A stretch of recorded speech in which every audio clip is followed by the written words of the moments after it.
Welcome to Manga Machinations!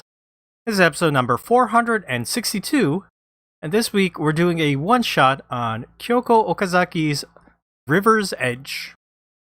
I'm Daksu, and with me is Star Fox 8. Hello, everybody. Morgana Santilli. Howdy. And Seamus2389. Hello. Hello, everybody. Welcome to our podcast. Essentially, we are a book club for manga. But these days, we're a Mahjong club. Strictly Mahjong around here. That's right. Nothing but green dragons. I have finally been initiated. Yeah, this past week, we got Morgana to join us on Mahjong Machination Mondays. She was there for a game. Darfox yelled at me because she's like, "You're throwing her in a game already?" I'm like, "Yeah, what?" Morgana said she played. Yeah. Morgana said she played this like years ago. Yeah, it's been a while. Yeah, so the rules are complicated. Like the hands are complicated, and sometimes I forget. Like we're talking about playing Koi Koi also, and that's a game I've played a bunch, and it also has complicated hands, but I'm like used to them, so I'm like, oh yeah, I can do Mahjong. It's fine. I've done it before, and they're like, oh right, I don't remember any of this. Listen, we got Lightning Bolt in to coach you. You were streaming your game. yeah, Obi was invaluable. He was great. Yeah.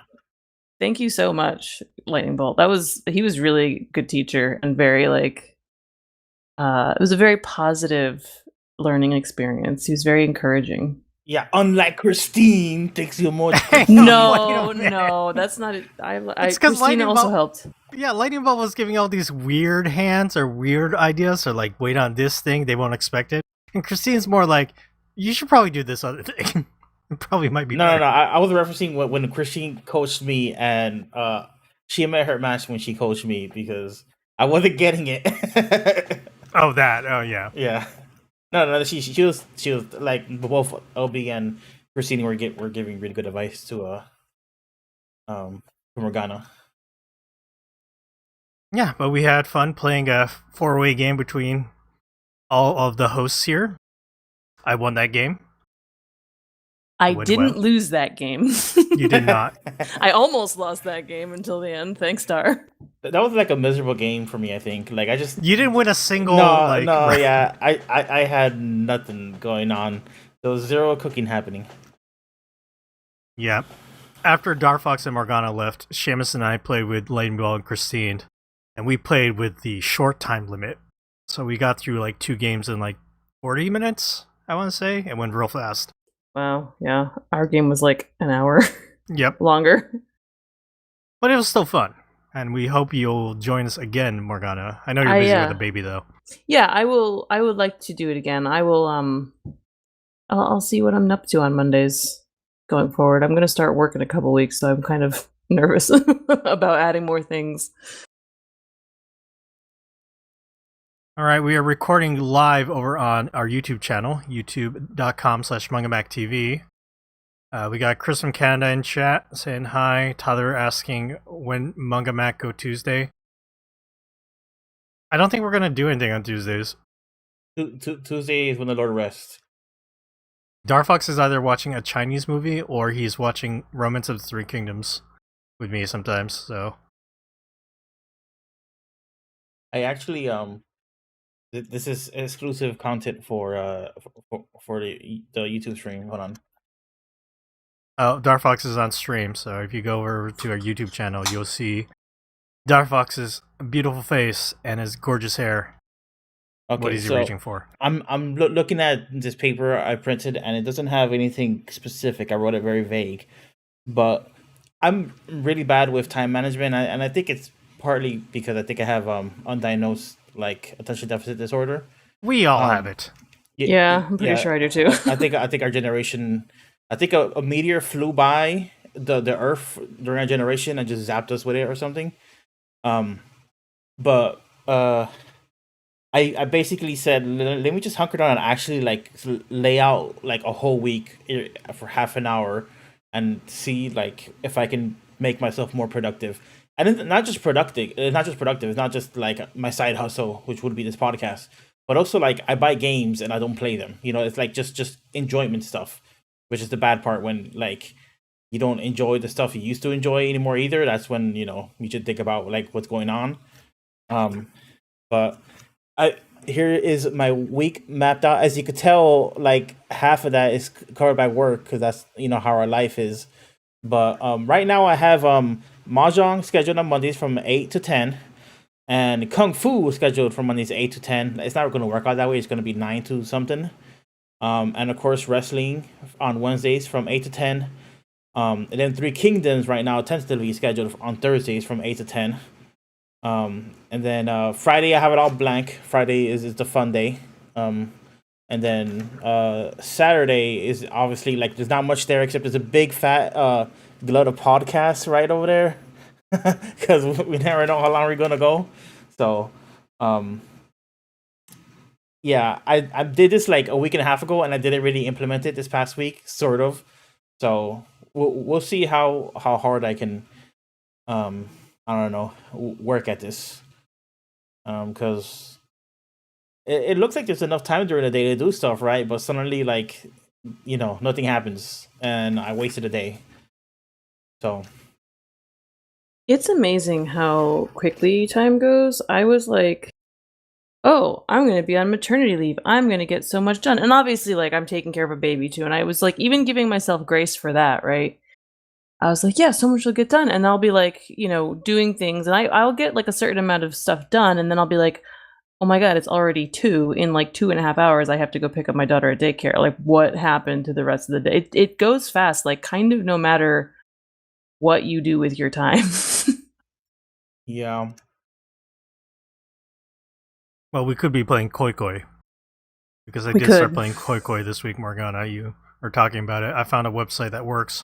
I played some with my wife. Darfox and I played a little bit. I love that game. I love card games. Yeah, Koi is pretty fun. Similar to Mahjong, I would have less fun, at least in this beginner stage, playing Koi if it wasn't for the website that would do everything for me. Because Yes. basically you pick the card, and unless there's other cards that matches the card you just picked, it just automatically like groups that card, it puts it over at your hand, on the right side where your hand is, and then when it flips the other card, it automatically matches any that it's going to match, and it goes back to your pile. Um, if that was me doing it like physically, it would have added an extra 5 minutes to every single like card I played because I'd be like, Yeah. even though it's really simple, it's you kind of just matching the flowers, but like man, like whoever made the Hanafuda cards, they they're like extra because Yeah. there's the flower cards, but they made like what 5 different versions of the flower cards. Like they all look different. I mean, they all have like the same flower, but even then, sometimes they're slightly modified. And they're all technically like the same card, but they have like I guess you could call them like I guess they're the equivalent of like the suits and in poker or something. But I'm like, man, I feel like this game could have been way simpler, but whoever was creating this game just was an overachiever and it was like, let's just draw these cards over and over again, and just like made it more complex. But Darfox, because of that, they actually sell the Dorohedoro, like Hanafuda cards from the Hmm. manga. There are Hanafuda cards for a lot. There are Pokemon ones. Mario, obviously, because Mario, Nintendo. Nintendo, yeah, Nintendo is like that's like what they started with was making Hanafuda cards. Yep. I've seen Kitaro Hanafuda cards. I would love to own. Yeah, I've played physical Hanafuda or like physical Koi, and I play on an app all the time against a computer. And I'm fairly certain I have missed things when playing, face to face with a real person with a real deck of cards. The cards are cool. They're like tiny and plastic, Yep. like hard plastic. They make a very satisfying sound when you snap them down on the table. Yes, that's the only reason I actually want to play Mahjong in person because I could go and put the tiles down. I have a actual Mahjong set, but I've never used it. I have played mahjong that's actually how I learned. Was some friends of mine that got into it. They got into it because of the Yakuza games. Of course. They I got see, into yeah. Mhm. into mahjong, and we were over, and my friends were like, "You want to play?" And I'm like, "Yeah, I've always wanted to learn mahjong," and so that's why I learned. But this is a few years ago, and now all that knowledge has just. Phew. One of the things on our to-do list when we all meet up in Japan, play mahjong. And we're The other also one. going to draw a happy face on our fist and then unite our fist. Oh Like in God, One Piece. Yu-Gi-Oh. Yu-Gi-Oh. The Yu-Gi-Oh one. In One Yeah. Piece, it's not a happy face. It's a what is it? It's the X on all their arms. Oh, it's the X. Yeah. Right. Speaking of One Piece, I actually have something to tell you. So I'm at my mom's house, and the reason is yesterday my family, my immediate family, my husband, and my children and me, went to Mystic, Connecticut, which is it's not technically a real legally recognized town. It's like a historic district, and they have a huge aquarium. So we went to the aquarium for my daughter. It's a very long drive. It's like 2-hour drive from my house to Mystic. Went to the aquarium. But one of the other things I really wanted to do there is there was a new store that just opened 4th of July weekend called Arisu, and it's an anime store. Oh yeah, I want to hear about this. Yes. So this is really fascinating. So this is in Old Mystic Village. It's just like a shop. There's like all shops, and this group that owns Arisu, they own a couple other Alice in Wonderland themed shops. So they have Alice in the Village, which is like a tea shop. They have Alice's Little Haunted Bookshop, and then they just opened Arisu. So I wanted to go because typically they have an inflatable Totoro outside. And my daughter is really obsessed with Totoro right now. And it was pouring yesterday, so they did not have Totoro outside. But they had some voice actors there signing yesterday. And instead they had, I don't know what the character was, but they had some anime character. One of those, those like wacky tube guys that used at like car dealerships. Yes. So it was one of those, but it was like an anime dude. Interesting. And my daughter is also obsessed with what she calls dancing guys, so that went over well. But you walk in, and there are these huge statues from Japan, I assume. One of Luffy, and one, I think it's Naruto. I don't think it's Boruto, but I'm too old now to remember anything about Naruto or know anything about Boruto. So, so they have these two huge standing statues, and then they just have a whole bunch of anime stuff, and some of it's imported and some of it's more local. And they have it kind of grouped together by like what property it is. So there's a huge section of like Sailor Moon stuff. There's a wall at the back with manga. They have a whole section that's like snacks and food and things like that. I did buy a few things. I found a pin of Pooh from Yu Yu Hakusho. And I found a patch of Kurapika from Hunter x Hunter, and I bought those. And I bought a few of the, Ocean Bomb is like a soda company, and they have done some anime collaborations, and they did Sailor Moon ones. So I grabbed a few of those that I hadn't tried before. Sailor Jupiter's cucumber soda. I'm very curious about that one. Soda. Yes, yeah. The other ones are like kiwi, grapefruit, other like sweet things. I've never had cucumber soda, so I'm curious about that. But yeah, it's a really cool shop. It's called Arisu. The mascot is Alice in Wonderland. They also have like a Cheshire cat, but like, oh no, not Cheshire, like a Mad Hatter guy, kind of mascot. So they really have leaned all the way into the Alice in Wonderland thing with their stores. I think they have another store. It's called the Cloak and Wand, which is much more of a magic store. I think for a while it was kind of vaguely Harry Potter themed, but they've kind of pulled back from that a little bit because of J.K. Rowling sucking. Yep. But they still have this like wizard shop too. So we didn't get a chance to you have a 3-year-old, you don't get to do all the things you want to do. So we didn't get to do much. I wanted to go to the other Alice shops too. But this Arisu is really cool, and I'm really impressed that they can run these niche little shops it's like a vacation, it's like a vacation town, right? It's coastal, so there's beaches and there's the aquarium and there's stuff to do. But I'm really impressed that they could sustain an anime store. And not only that, they've been open for like a little over a month, and they had actors signing there, 2 dub voice actors. So obviously they know what they're doing, which is fascinating because the staff is all like teenagers, or it seemed like young. They all seemed very young to me. I'm an old lady now. At 33. But it's so funny to walk in there and see all the people who are like, 25 and under. And I am a mom, right, with 2 little kids there with my husband. And we don't look particularly nerdy anymore. Like, I look like an adult, regular adult human. And I'm just like, man, you don't know. Like, I am one of the foremothers of otaku. Like, not even. I mean, there are people older than me, obviously, but I was like, I've been doing this longer than some of you have been alive. And I had intended on putting my Manga Max stickers that Amber made me on my car before this trip, but I didn't, so that they would know.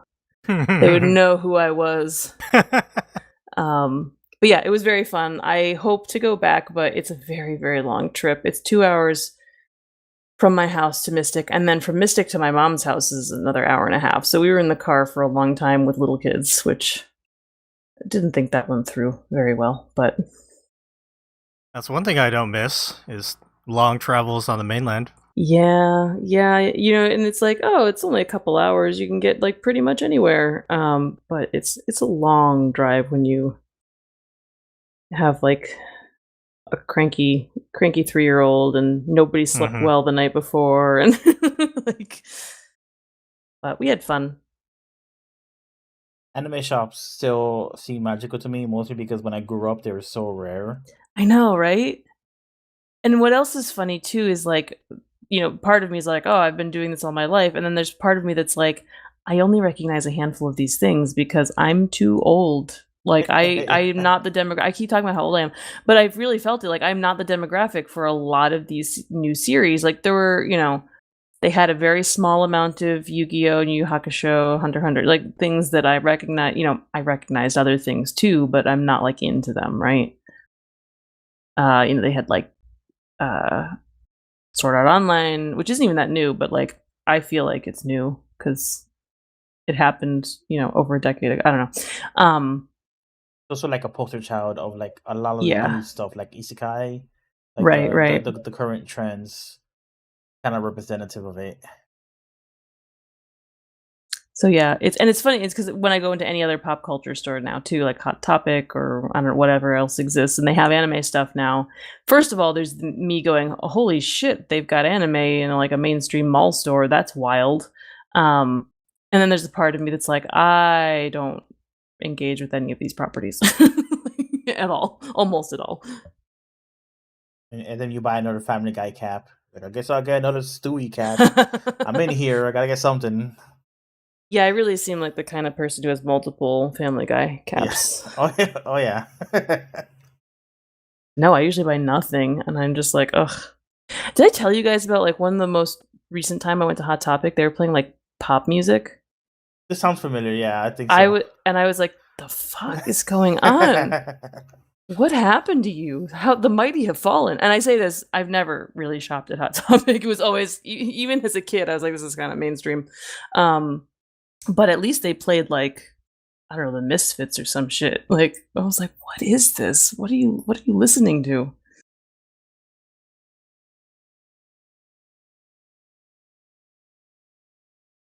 Oh, I remember. Sorry. I was looking at the Arisu Anime Instagram page, which I'll link in our show notes, but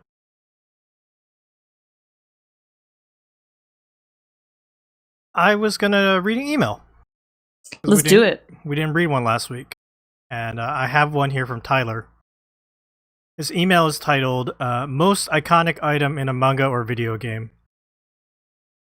Most iconic item for me is Straw Hat from One Piece, Ed Metal Arm from Full Metal, Dark Magician cards from Yu-Gi-Oh! Some items I don't think are as iconic that fans think it is. Mikasa's scarf from Attack on Titan, not even iconic, It's hardly seen or mentioned in the series. Attack on Titan fans, don't at me. You're wrong and going like better series. Zangetsu is not even iconic by far. If I think of the iconic sword in manga, it's Guts' sword. Okay, thank you, Tyler. Tyler spoke no lies.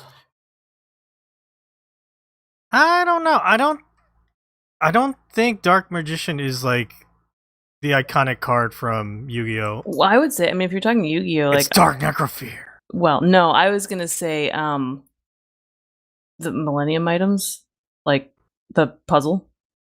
That to me is like it's very obvious. Like it's really hard to mistake that for anything else. I think it's Blue Eyes White Dragon. Oh yeah, it's as far as cards go, sure, yeah. Yeah, I mean it's funny, yeah, because that's Kaiba's card, but I really do think that the Blue Eyes is more recognizable than, or like by more people who are not necessarily part of like Yu-Gi-Oh fandom. Maybe Dark Magician Girl though could win that battle also.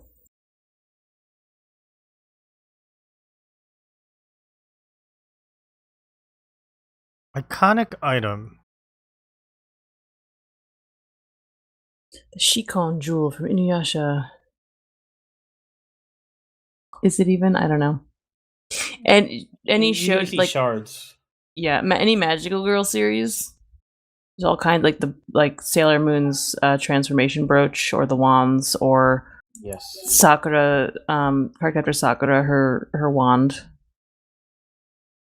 Very distinctive. Actually, like, and you can like identify clamp things pretty easily by whether or not it has wings on it, like little cute little chubby wings.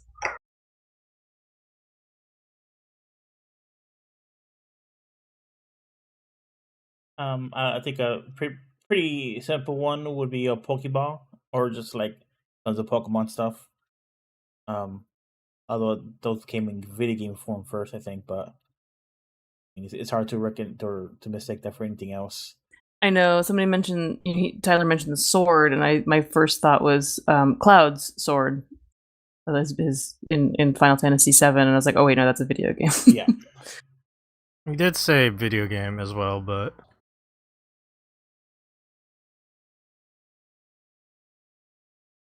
items are harder because I'm just thinking of characters, or I'm thinking about super moves, and not so much like actual items. I'm thinking of it this way: like, if you see it out of context, would you be like, "Oh, that's from X or Y"? right. You know what I mean? Yeah. Which is why I said like the Millennium items from Yu-Gi-Oh. Like, if I saw a Millennium puzzle anywhere out of context, I'd be like, "Oh, that's from Yu-Gi-Oh." Like, obviously, right. I guess like the ninja vest from Naruto. The headbands or those sandals. Yeah, the headband. Yeah, the headband. Obviously, the sandals. Yeah, true. Yeah, they're very distinct. Like, they look uncomfortable, like sweaty. I mean, Bleach is harder because I guess they're just wearing like the black robes. That look of the Shinigami. That is still kind of iconic because whenever somebody posts like cosplay clothes, I'm always like, yep, that's a Bleach person. That's a Bleacher. Even though I can't really say who they are. So I'll give that like half credit of like it's getting there. I mean, like, it's recognizable. I just personally don't recognize it that specifically. In that regard, like, usually if you see like a school uniform, it's really impossible to tell like what series it's from without other knowledge. Except Auron High School Host Club has very distinct like lavender uniforms that show up well. When you see that cosplay, you're like, oh, I know exactly what that is. Whatever the robotic ear thing that the Ava girls are wearing in Evangelion, they always have like those things that go on your like the top of your head. Yeah, I don't know if that's supposed to be like a thing to hold their hair back, but they always have that one whenever they suit up. So like, it's like a brain sensor thing or something. Yeah. You reminded me of the little ears on Chi and Chobits. I thought that's what he was talking about. At first I did too. I was like, wait a minute, what do you mean Ava? Why are you bringing up Chobits again? God. It's a good song, good OP.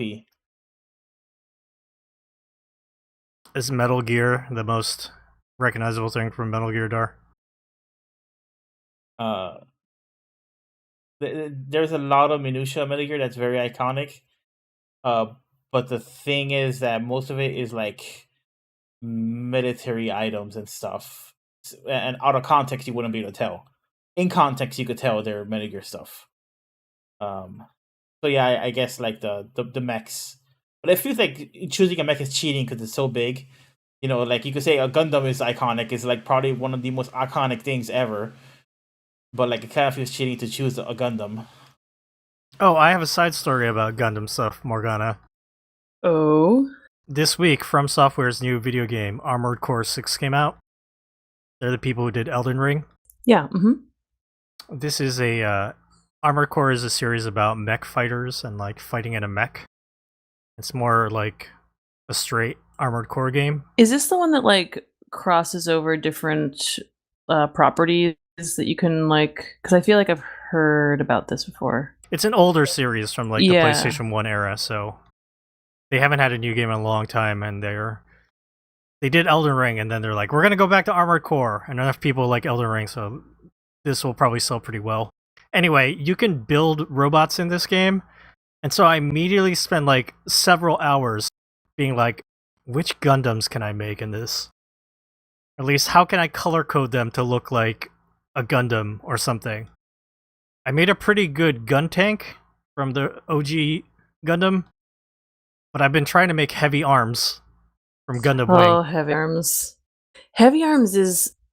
I feel like Heavy Arms is the most generic Gundam of the Gundam Wing Gundams, Which is though. why he's easy to make here. Right. I just need to unlock like a good chain gun or something, or like one of the hands to hold. I think I'm halfway there. The other day, my husband goes, "I've been thinking about Zex Marquise lately." I was like, "Oh, okay." And how he has the best Gundam. It's not really a Gundam.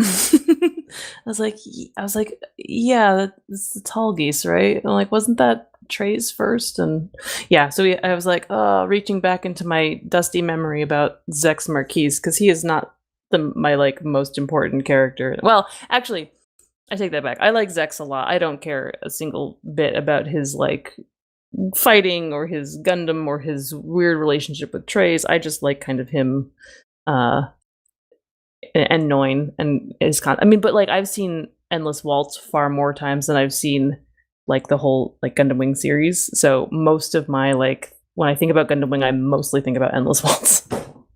I mean, I would say the Tall Geese is better than some of those 5 Gundams in Gundam Wing. Yeah, I mean, I'm biased. Sandrock's pretty bad. Sandrock is pretty bad. I fucking love Sandrock. I have multiple Sandrock figures that I've built. So fuck you. I love Sandrock. Really? I would rate him like maybe. Which one is the dragon one? Wufei, that's the Shenlong. Yeah, the Shenlong's pretty low on my list as well. Yeah, I don't like that one. I don't know that I care. I don't know that the dragon arm makes sense to me. I mean, Death Size is the best. Yes. Honestly, yes. I mean, Deathside is the coolest. I like the double blade. I mean, I'm biased. Catcher's my favorite, but I like the double blades of the Sandrock. I think they're really cool. But then the special version of Death Scythe has 2 scythes on it. I know. No, Deathside is very cool. I will not argue with that. I also love Duo, so, you know. But, yeah, like, Wing Gundam isn't even that interesting, frankly. It's got some cool wings. I don't know. It's not. I think what I like is the Gundams that have like interesting weird weapons, which is why Heavy Arms kind of sucks. Sorry. I mean, yeah. Sorry, Troa. I mean, yeah. His Gundam is useless once he runs out of ammo, which he often runs out of ammo. Wasn't very versatile. No, it's not like he would drop the guns and then like a crazy glaive would come out or something. Yeah, you know. Troa is there to kill all the little minions. He will mop up all the mobs. He is there so they can spam the boom sound effect that the Gatling guns make, which is like very iconic for that show. I still say they need to make some kind of white noise for sleep that's just like the space noises from Gundam. My husband tried to watch the series and he kept falling asleep because it kept being like,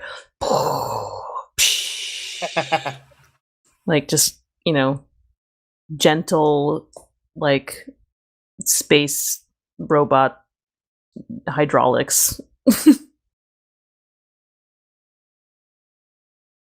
Yeah, but Gundam aside, any other iconic items, famous Star Fox? The Keyblade from Kingdom Hearts.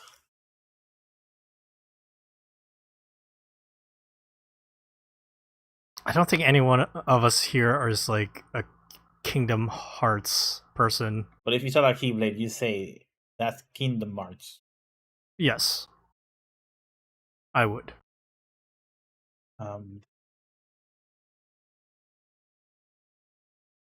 Yeah, you know, I'm kind of blanking, but I'm sure there is a lot more. But we named a couple. We did. All right, let's move along from this email. Reminder that you can send emails over to mangamachinations@gmail.com. And yeah, let's do some what you've been reading next. Morgana, did you read anything besides your trip to the anime store? Kind of. Have I talked to you guys about Check Please before? I don't think so. So it started out as a webcomic, and they printed the first volume years ago and I read it, and I finally borrowed the second volume from the library, ebook, and I'm like halfway through. But it's a series about a young man who is from Georgia, who's gay and closeted, and he has a like baking vlog that he, you know, does all the time, and he's starting college in like in New England, I think in Rhode Island. And he gets on the hockey team. So it's kind of his like journey on the hockey team and like his dealing with his sexuality and falling in love and all that. It's very cute. It's you know, the only reason I mention it is because I don't think I have before. It's not like reading it, you know, reading the second volume now years and years after I read the first one and I can't remember it at all. I'm kind of like, you know, this is not a very high stakes series. You guys probably just heard Aubrey. Hey, Aubrey. Yeah, baby on the podcast. Yeah, he was just brought into me. But it's really fun and the artwork is really good. The artist is Ngozi Ukazu. She actually signed at Anime Boston at the Comicopia booth when I was managing the store. So she's really nice and really cool. And her book's really good. So if you're into kind of slice of life, some sports stuff, some gay stuff, really nice artwork, I recommend Check Please. It's only the 2 volumes. This guy was a former figure skating champion? Yes, yeah, former figure skater joins the his college hockey team. Mm-hmm. And this is Satoru Noda's Spinamarama. Oh, is there a also his reboot? Yeah, Dog's Red. That's very interesting. Which is also about a figure skater who ends up playing hockey. I kind of wonder what the crossover is. I mean, both are things you can only do for so long, I suspect. Sports that you can only do for so long in your life, but it's a good series. It's fun, and I recommend it if you like sports, if you like pleasant kind of, you know, again, it's pretty low stakes. Like there is some like, oh no, I need to come out to my parents and I'm nervous because we're from Georgia stuff. I haven't seen what the resolution to that is yet. But it's a pretty like I want to say a pretty gentle read in a lot of ways. It's not like so stressful in terms of like representation and stuff like that. So I think it's kind of a nice change from some of the kind of heavy like gay panic.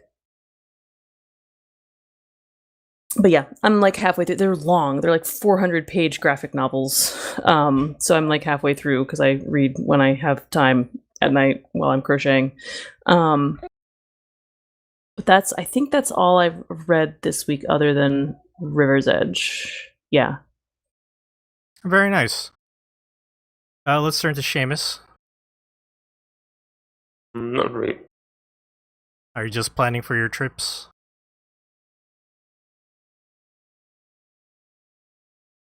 I've got the hotel booked for Japan, so I'm like, all right, that's pretty much all the planning done for now. That's already smart, man. Did you tell Morgana that you're going to be in Boston? Yes. I'll be outside of Boston, but I might be.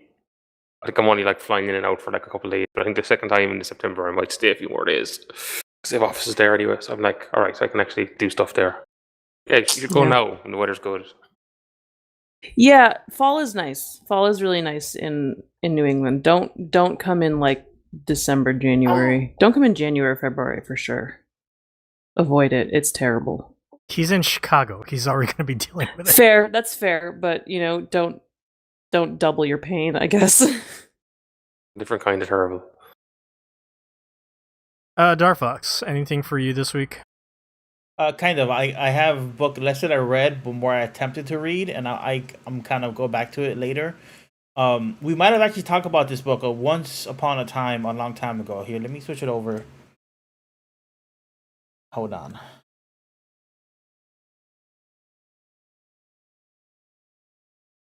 Meanwhile, by Jason Shiga. Jason Shiga is the guy who did that really crazy demon webcomic. Yes. And Demon was like the only thing I ever knew that they've done.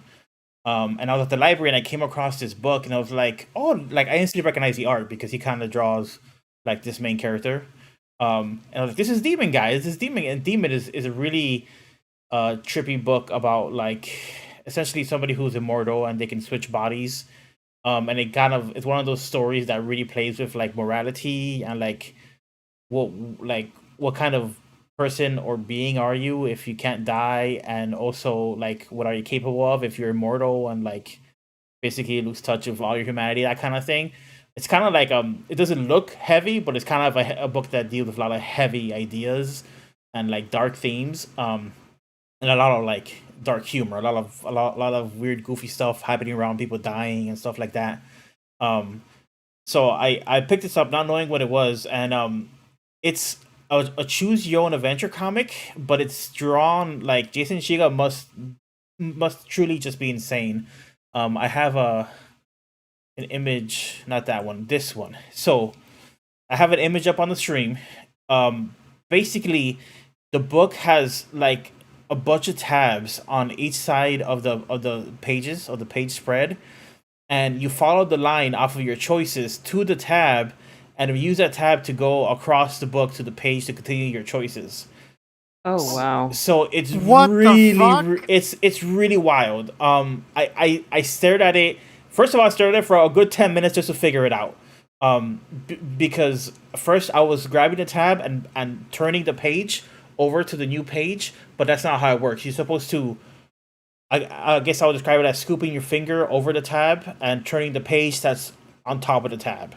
You're not supposed to turn the actual tab. Because if you look, if you pay attention to the line, I'm going to use the mouse.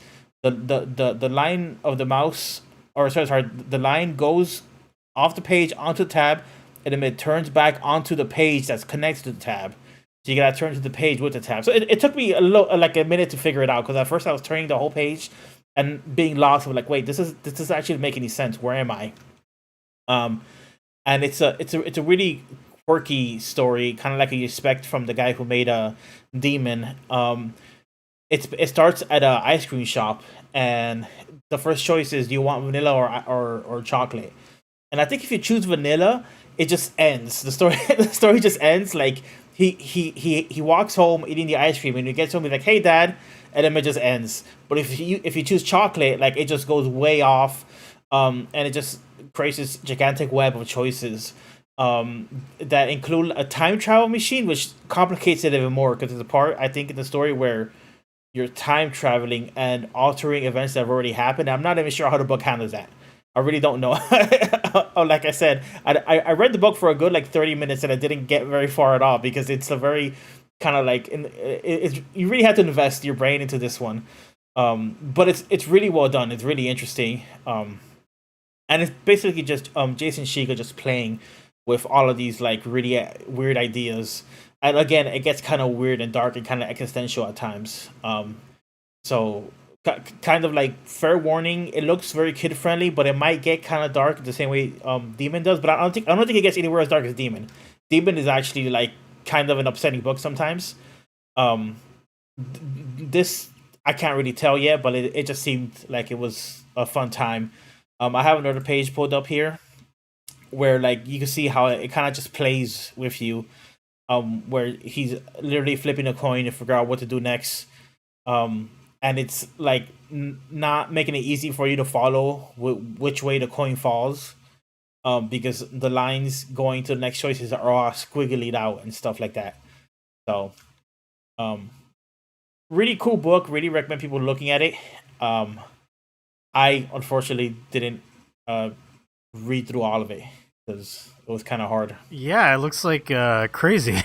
There's actually a Steam interactive comic version of it. It's like $10. So if you don't want to deal with like all the tabs, if you don't want to deal with all the tabs, although I kind of feel like the tabs are kind of the fun part, but there's a version of this that's all like mapped out on the Steam screen, and you just click the choices and it takes you to the correct panel, and it kind of does it automatically for you. Oh, like an interactive comic. Yeah, basically, yeah.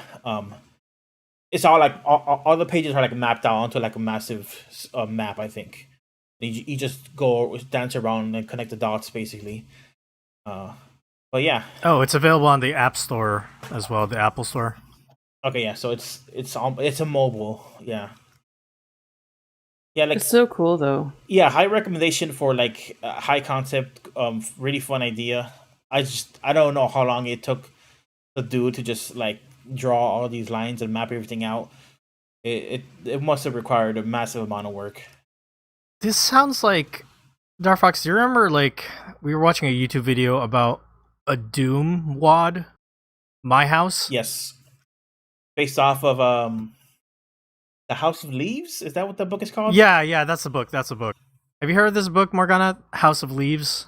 Oh yeah, we were talking about this in the admin chat a while back. Oh, I've heard probably of it. when we discovered the wad. Probably when we watched the Doom thing. Yeah. Yeah, I've heard of it. I have not read it. but that's also a book that you're supposed to read in a different order, and there are sections of like the pages that are cut out. And it's all weird too. So. And it's like 700 pages long. Yeah, and it has like nested storylines within itself and stuff like that. It's a weird trippy book. What a fun idea for a graphic novel, and also crazy. Yeah, I mean, kudos for making for this existing. I think is this who published this? Do you recall? I do not. It's not on the cover. I have it right this cover might here. be cut out here. The hardback edition of Meanwhile, available from Amulet Books. Amulet. Okay. I think Oni published Demon, but Oni's kind of up in the air right now. I think so.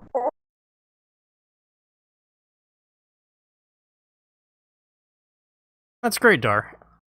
Is that it? Yeah, I don't think I looked at anything else. Oh, actually, this maybe is a mini news section, but like, I kind of want to talk about Black Clover a little bit because something happened to Black Clover. Oh yeah.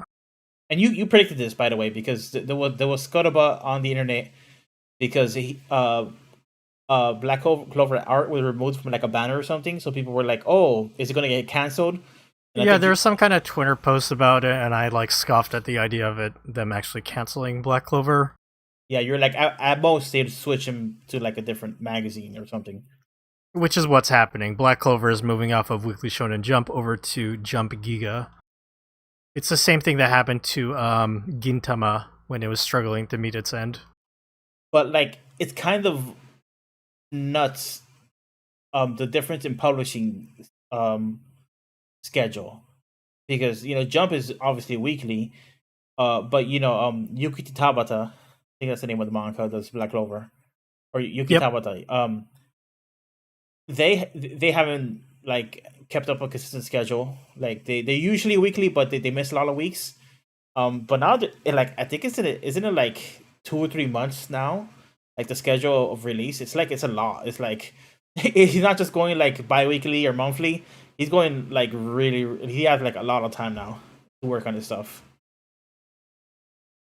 It's a bummer for him because going off of Weekly Shonen Jump, and especially the magazine like Giga Jump, the readership is like so different, so much less. So I'm sure like fans of Black Clover will continue to follow it. However, for everybody else, like who was reading it casually in the magazine, they won't see it anymore. Effectively invisible to them. Yeah, I mean, they had no choice though because it wasn't getting any popularity. It was eating a slot in the magazine.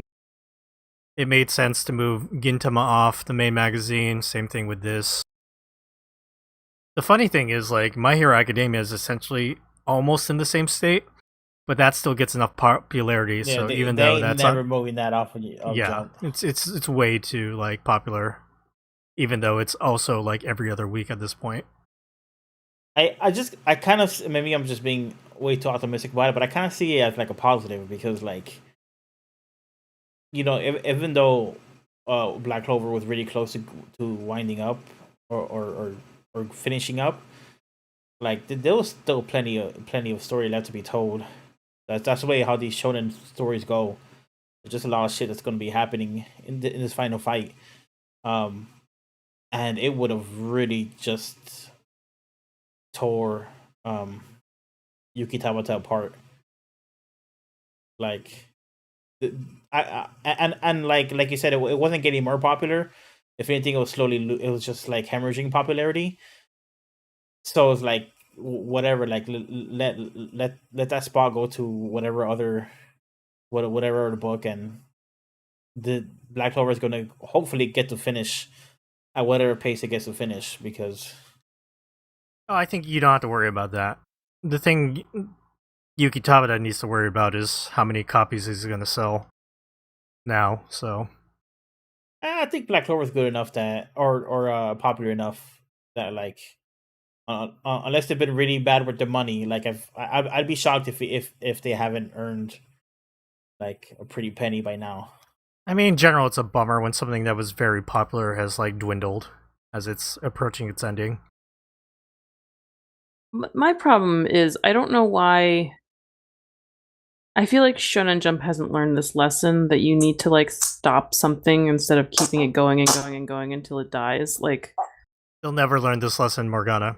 Not as long as One Piece exists, I guess. They will never. I mean, they've gotten better, obviously. Instead of outright canceling, they're moving stuff off. They have gotten better. They're letting people, take like mitigated schedules. One Piece technically gets 1 week off every month as well.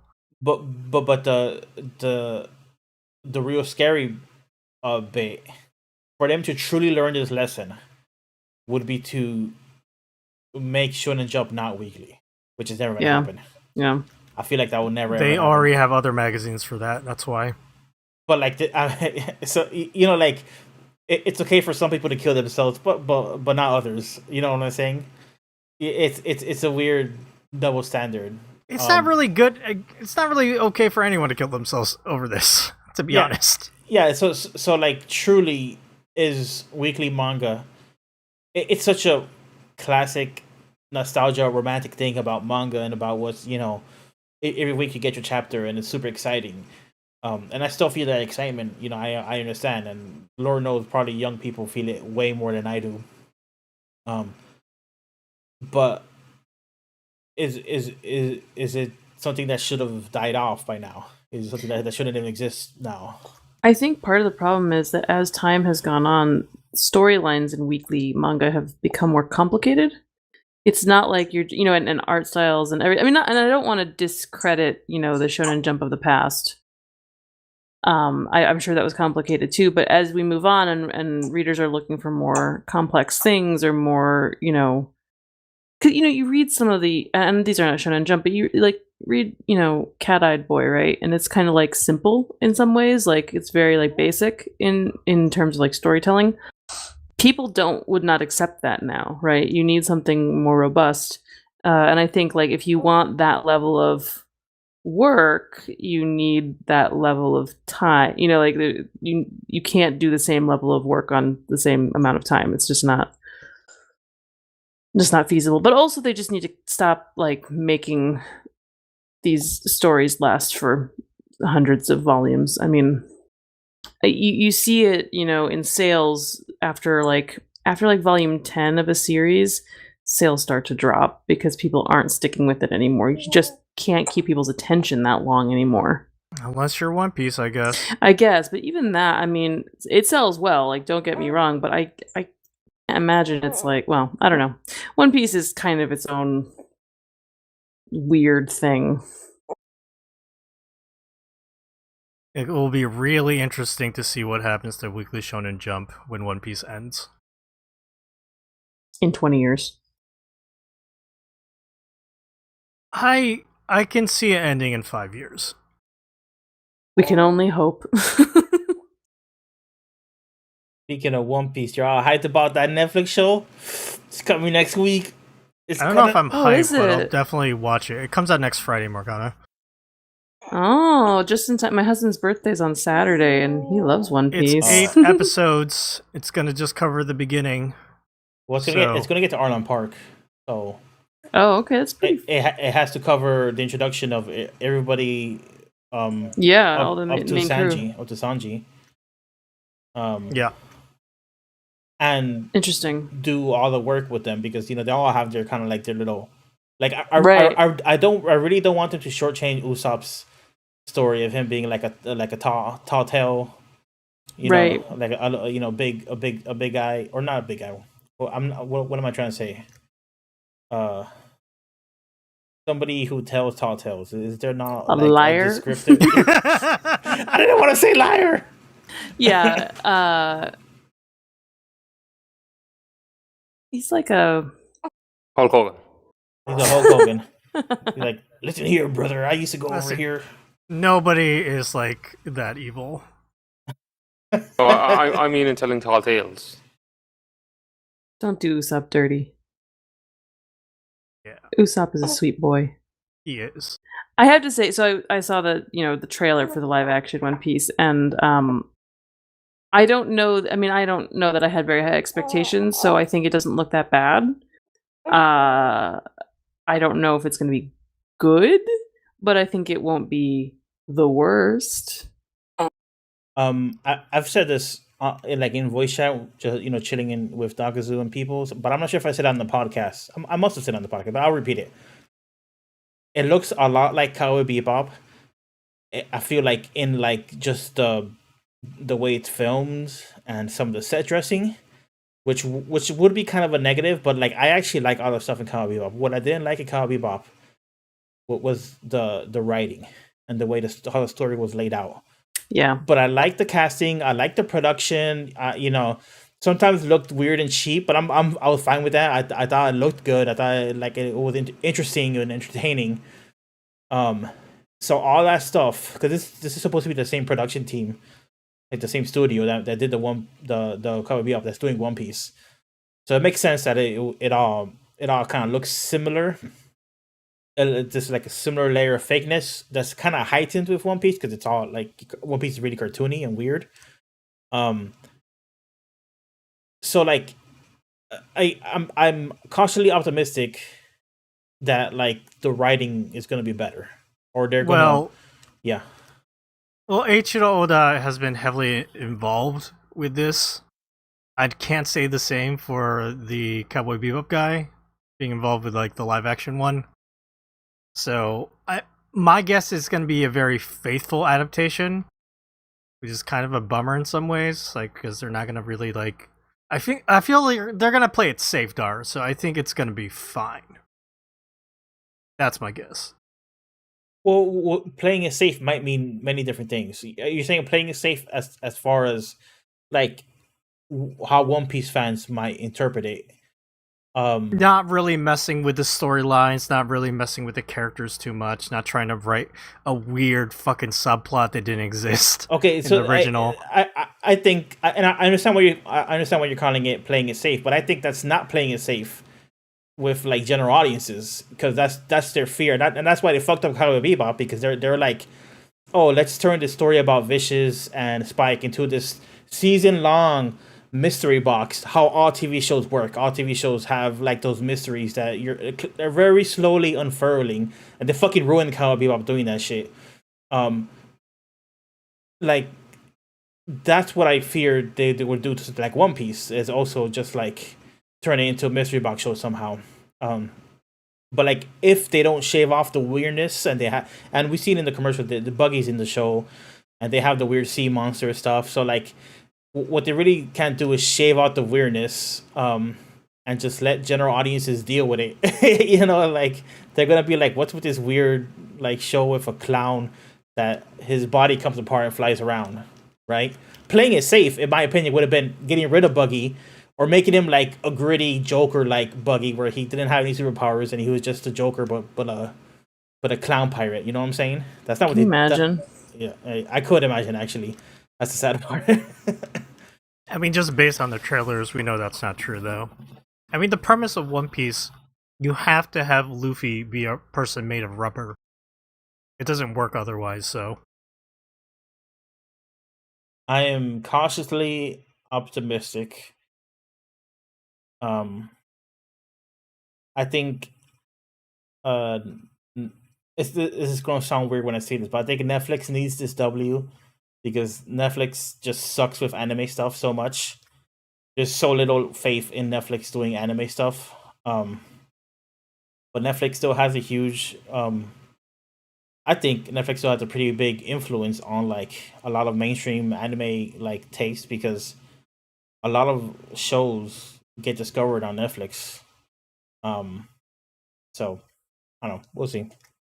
Yeah, I mean, as I was saying about, Arisu existing, and the existence of like anime in the mainstream, like, lots of people are watching their anime on Netflix, regardless of whether or not that's a good thing in terms of like the quality of the live action or the dubs or whatever. Or the subs, because I watched a couple of episodes with Dogzu, and he's like, that's wrong. I'm like, what do you mean? And it turns out they just subtitled it literally the opposite of what the meaning was. It happens sometimes, and I don't know what the quality control is over there. I don't know what kind of time pressure the translators are under, but it's clearly too much or too little quality control. Yeah.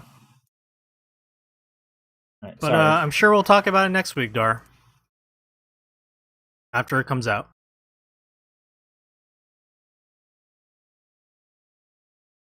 Okay, is that it? That's it. Okay, you know what? I'm not going to talk about the manga. I've been putting this manga off for like 3 weeks, and it's not really that noteworthy to me. So I'm just going to bury this. And we're going to move on.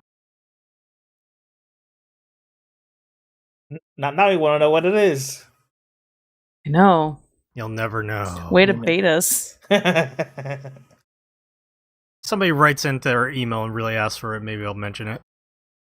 Or comes to our Discord and says, Dakazu, what was that manga? Maybe I'll tell it over there or something. I don't know. If you want to know what the manga is, help us unlock it by paying $2 in Ko-fi. Now we're hyping it up. It's going to just be so disappointing afterwards. But yeah, let's end what you've been reading. We've been going for long enough right now. Before we get to our main segment, let's talk about next week. Next week, Morgana, you're going to be off. You're busy. I am. My sister-in-law is visiting from California to meet the baby, and it's also my husband's birthday next Saturday, so we're just like, you know what? It's going to be kind of crazy times. Just gonna not. And also, I need the 2 weeks to read all of Pluto. So yep. So yeah, since Morgana is not going to be here next week, Seamus Darfox and I are going to do a manga in motion. We're going to watch a manga movie, anime movie. Darfox has been bugging us to watch Belle. That I kicked and screamed until I got my way. This movie came out like 2 years ago at this point. Something like Last that. year. Yeah, we've talked a lot about Mamoru Hosoda movies on this podcast, so add it to the list. Darfox wants to hear my opinions about the singing in this. I'm sure I'll have some. So next week we'll be watching Belle by Mamoru Hosoda, anime movie. Well, yeah, Morgana mentioned it. In 2 weeks is our 9-year anniversary. And we're going to do a retrospective redux on Pluto, the very popular manga by Naoki Urasawa, adapting Osamu Tezuka's original Astro Boy series. Morgana, you've never read it. I have not, and I also, I think you said I don't need to, but I've never read Astro Boy. I have very little context for Astro. I never watched any Astro Boy. I know of Astro Boy by reputation alone. Wait, have you actually also never read a Naoki Urasawa book? I read Urasawa. Okay. I've read some 20th Century Boys. I've read... Hang on, didn't we read some Urasawa together? There was a one-shot I read a while ago. I think I may have read that just to review it. I can't remember what it's called now. Was it the Louvre stuff? Did we read that on the podcast? That's not... No. No. This was the one about... I feel like there's like an art thief. There was like a lady who was supposed to be Trump. Yeah. Yeah. This is Mujirushi, the one that Mujirushi, that's right. Yes. He did it with association with the Louvre Museum. Museum. That's right. Same as Cats of the Louvre by Taiyo Matsumoto. It was like a promotional thing the Louvre did. They teamed up with multiple mangaka. Yep. Just, I think... Yes. The best one was Cats of the Louvre. I thought he did another Louvre run, though. Maybe I'm thinking of somebody else. Oh, you know what? I'm thinking of Jiro Taniguchi. Yes, Mujirushi I read a while ago. Is that all the Urasawa I've read? I've not read Monster. Haven't read 20th Century Boys. Not all of it, no, just the first couple of volumes. Who truly can read all of 20th Century Boys? Literally impossible. Yeah. That's the first manga I ever read was 20th Century Boys. Is that why you are the way you are? No, I'm kidding. I like that book. I like 20th Century Boys. It's just a thing. I mean, we covered Pluto on this podcast a long time ago. We're going to revisit it. Morgan's going to read it for the first time. We're also having a guest in 2 weeks. Aiden Clark. Yeah. He's a manga letter. And a huge Naoki Urasawa fan. He actually got in contact with us over Billy Bat. Because he also loves Billy Bat. Yes, fellow Billy Bat nut. So we'll have a good discussion about Pluto with Aiden Clark in 2 weeks for our 9-year anniversary. Please look forward to that. But yeah, in the meantime, next week we'll be talking about Belle. Okay, we're gonna put the stream down for a bit, stand up, stretch our legs, and then when we come back, we'll be getting into Kyoko Okazaki's River's Edge. Bye, everybody.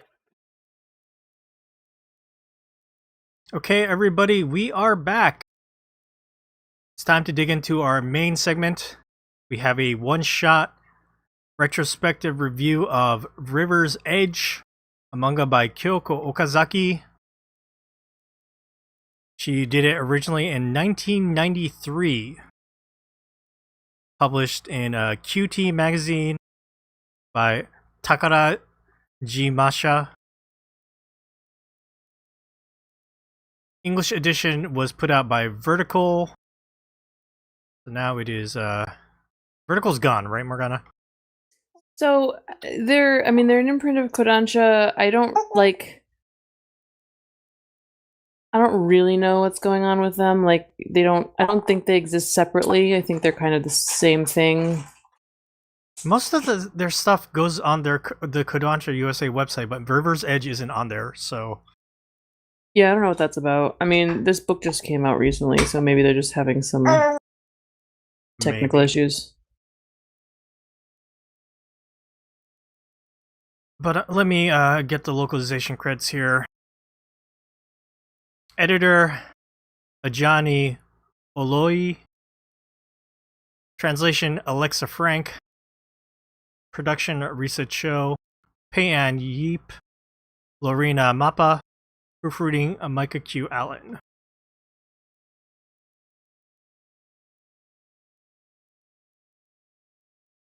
I'm going to read the back of the book here for the copy.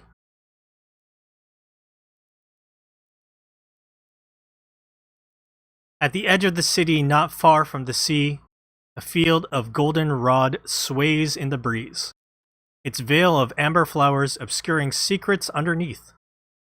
Old bones and forgotten memories rest in silence, waiting for someone to dig them up.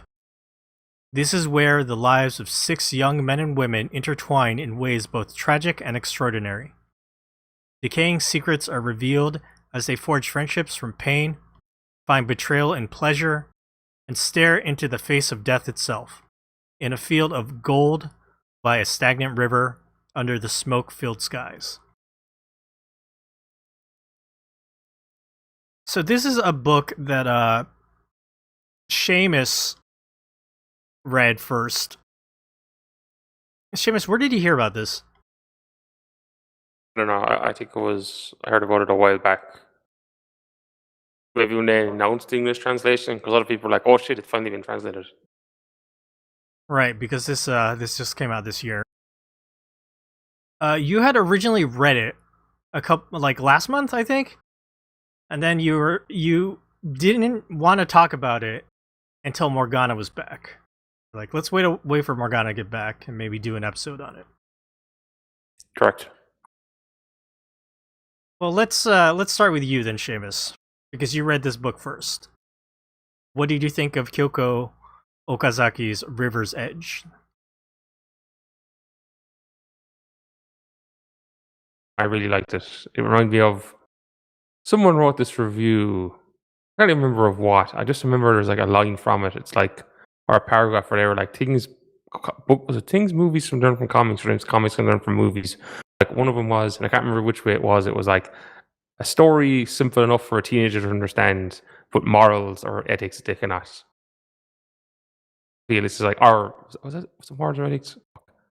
Was it vibes? No, I think it was morals or ethics. This is kind of like a good example of that. It's not the most complex story in the world. It reminds me a bit of like, I didn't really see something like Scum's Wish, where it's very much like there's a lot of shit going on with these people that is like very uncomfortable. Yep. They have issues, quote unquote. That's like understatement. And also, I'm pretty sure whoever people behind Fulu Cooley like read this and were like, "Oh, this whole thing with the bridge and the river, yeah, we're taking that." Oh yeah. Well, like I said, this manga originally started in 1993. Although one thing I will say is, I think pretty sure the idea for this came from a movie called The River's Edge, starring Ken Reeves in like 1980 something. Because when I was trying to look up this, I just found stuff about that movie instead, which is about a bunch of friends, and one of them, someone in the friends group kills someone else, and the whole movie is about the other people in the group trying to like deal with that.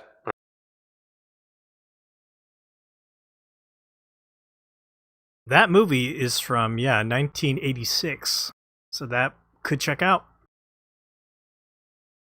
Plenty of similarities there too.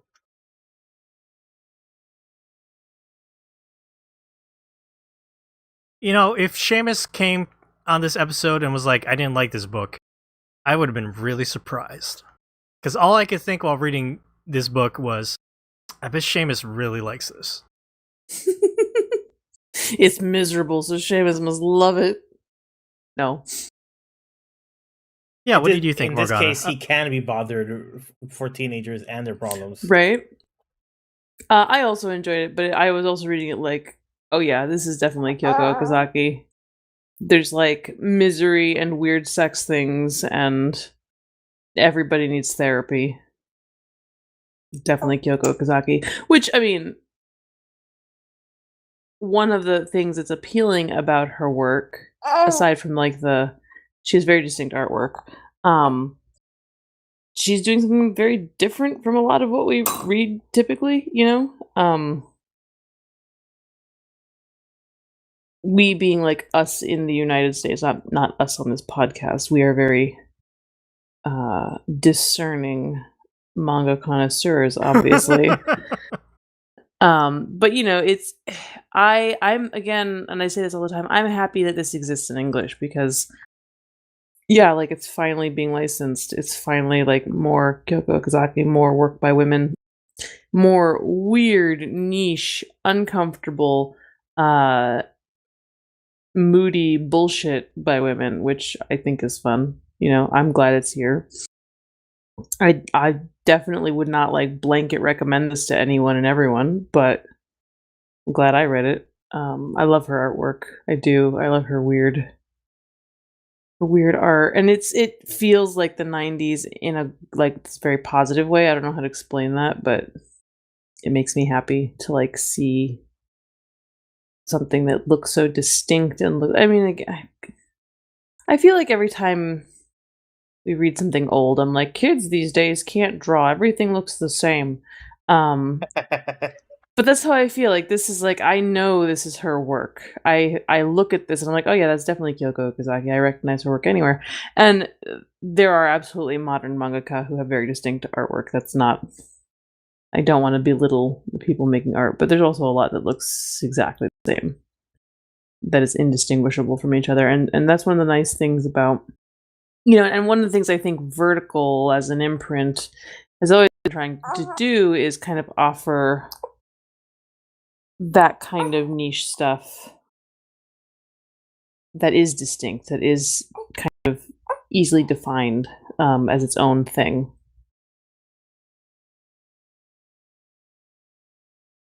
Right.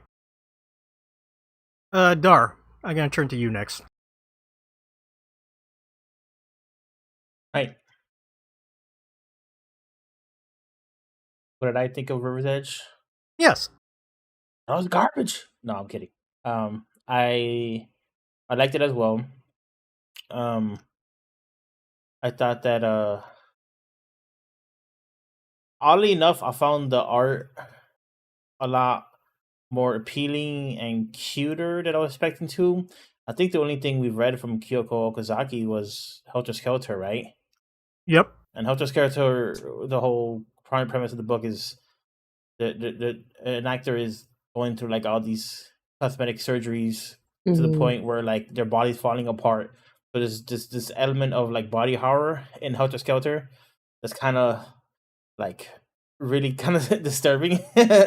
um, and even though this definitely has this, like that art style, it looks very similar. I don't know if it's something we could just a way we could describe this, but it's the Moyoko Ano Kyoko Okazaki kind of like you know, big lips, big eyes, kind of like girl drawings. I don't know, it's very distinct. 90s Jose. Okay, yeah, I'll take your word for it because this is literally like the only like 90s Josei that I've like read besides like other Kyoko Okazaki stuff and Moyoko Ano. It's so like I found it very cute and appealing. Now obviously the story has some very very heavy elements, but like, I was not expecting the book to be this nice looking. I don't know. I don't know if that's it's weird, but like Helter Skelter, I remember it just being really scraggly and kind of disturbing at times. And this wasn't like that. This was mostly looking good and like kind of dipped into really dark stuff in these teenagers' lives. But overall, it looked good. We gotta read Pink. Doc, have you read Pink? I have not. Pink is hard because it's another one of those print only books. Oh yeah. Seamus, have you read Pink? No. Okay. All right. I'm the only one. It's great. It's also deeply weird, and you have characters who definitely are going through some shit. But the protagonist has a pet crocodile, whom she feeds people that she doesn't like to. For example, Yeah, it's really fun, and it has artwork more similar to this than to Helter Skelter. I think Helter Skelter is very gritty and grim looking on purpose, obviously, because of the subject matter. Yeah. But there was something which I wanted to, let me see if I can pull it up right quick. 1 second. Let me.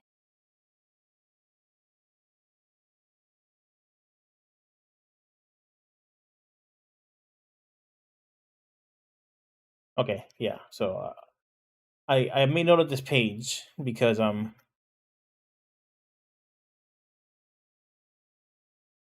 sorry, pay no attention to the man behind the curtains. I'm trying to press the right buttons and like everything's like popping off around me. Going live is busy work. So here we have a page where two characters are kind of hanging around on the street at night. And in the bottom left panel, you can see that like they're cut out of the screen tone in a very kind of like rough like not non specific way, like a very coarse way. It's just basically like an oval cut around them.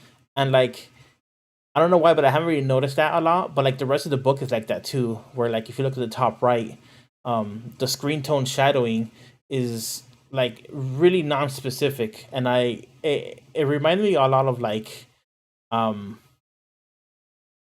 almost like 90s cartoons, and I mean like American cartoons, in which they would do their shadows that wasn't like realistic or Matching up perfectly. yeah. They would do a little more stylized things. Um, and I don't know if this is just something that I haven't noticed in a lot of other books, but I noticed a lot in this book. Where it's like and if you look at the panel on the left where she's asking with who, my mom, I'll park here.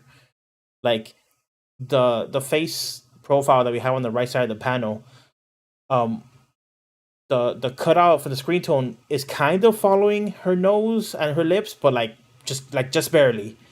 And it really just creates like this almost like blob like shadowing throughout the whole book, which I ended up really liking. But yeah, I don't know if anybody here has seen or have Do you know opinions where about I've that. seen this star, and you have seen this too, along with everyone else here? The beginning of Beastars. Mm. Oh, okay, I can see that. Haru Dagaki was very loose with how she was like layering on her screen tone, just like this. I feel like Jose manga of this kind, this like kind of high drama stuff, like again, Moyoko Ano, Kyoko Okazaki. In this vein, I feel like this kind of style, this kind of messiness, is more common. This like, I think a lot of these women artists were very influenced by like fashion and the fashion and art worlds in ways that like shonen and seinen creators are not necessarily, which is not, I mean, I don't want to imply that they're not at all, but more so, I'm also thinking of Erika Sakurazawa, which I don't think any of her work is available in English now. There was some published by Tokyo Pop a while back. There's a lot of this kind of like, you have this these specific looking characters, like long fashion model type looking characters, and a lot of the kind of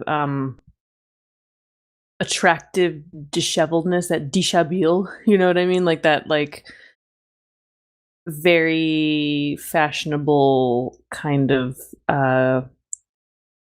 just got out of bed look in the characters, but also kind of bleeding out into the environment and the way things are presented. This kind of like I don't know, a lot of it's very urban too, like this like kind of urban I don't know how to describe this, but it is that, it's that like urban spaces that are also like artistic.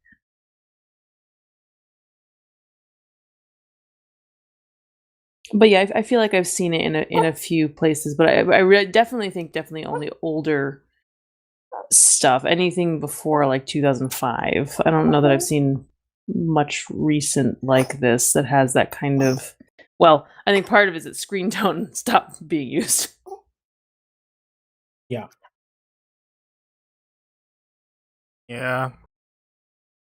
Now that a lot of manga artists go digital, it's a different kind of, it's not the same. Screen tone was like literally something that you put on top of the paper and then you cut with like a box cutter. You could scrape it away, you could do some like things to it. Very And now Yeah. it's just a fill-in layer tool on like a paint program, basically. Yeah, I mean, it allowed you to experiment, right? You could scrape, you could cut, you could layer. I love, and I don't know how I don't. Oops. Uh-oh. green tone. Yeah, I don't recall this being done as much in shonen manga, but like a lot of shoujo manga of the 90s would use like newsprint screen tone. It'd be just like text or like weird shapes and things. Yeah, like patterns and textures. Yeah, love that stuff. It wasn't just the I guess the tone, the dots. Dots or hatching, yeah. It's very common, especially in shoujo manga, like on people's clothes. It'd be funny because like somebody would be wearing like a shirt with like words printed on it, but they're using like the print screen tone and it's different words every time. Yeah, that's awesome. That's sometimes replicated in anime when somebody's shirt texture would change as they walk across the screen.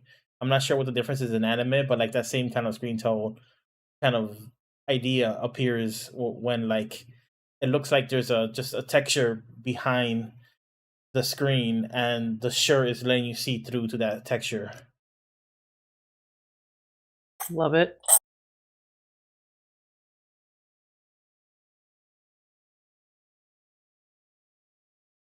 Sounds like everyone enjoyed this book.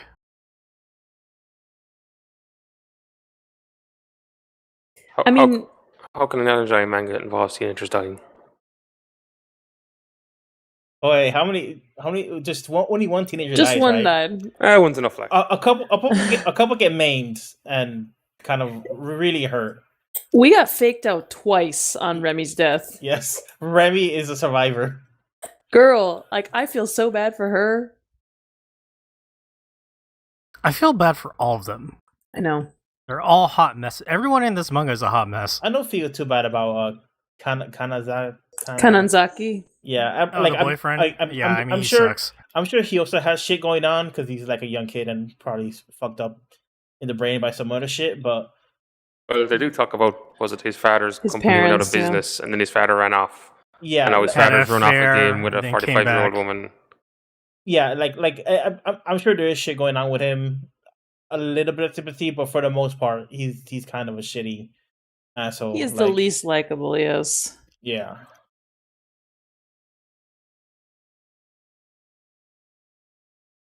I agree with you all. I think Kyoko Okazaki's artwork is fantastic. It's a joy to read and look at. I don't know if I was that big a fan of the story. I could kind of see what they were going for at the beginning, and it all turned like worse and worse. I was like, yeah, I can see the trajectory of this book and this story. Oh yeah, definitely. You can see it kind of from a mile away, just based on the tone of the first chapter. And like they introduced the supermodel character, the bulimic supermodel character, and I'm like, of course, and I'm like, oh, this is the lesbian love triangle.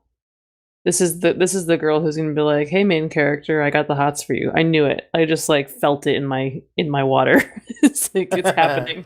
I will say I did not expect the secret of Yamada's to be like, there's a corpse here. Right? Yeah. I was like, oh, what? It's on screen right now. Here is my treasure. Can you imagine, like, what would you do if somebody was like, here, look at my look at this corpse I found. And the whole time I'm like, are we gonna find out he's actually a murderer? Like, I was waiting for that like other shoe to drop. No, he just likes this dead body. And to be fair, I too would find, well, okay, no. If I found a dead body, I'd freak out. I would, however, also find it fascinating. Yeah. The dead body thing, like I have a couple theories about it. Well, first of all, it's just it works well in the story as just like a dark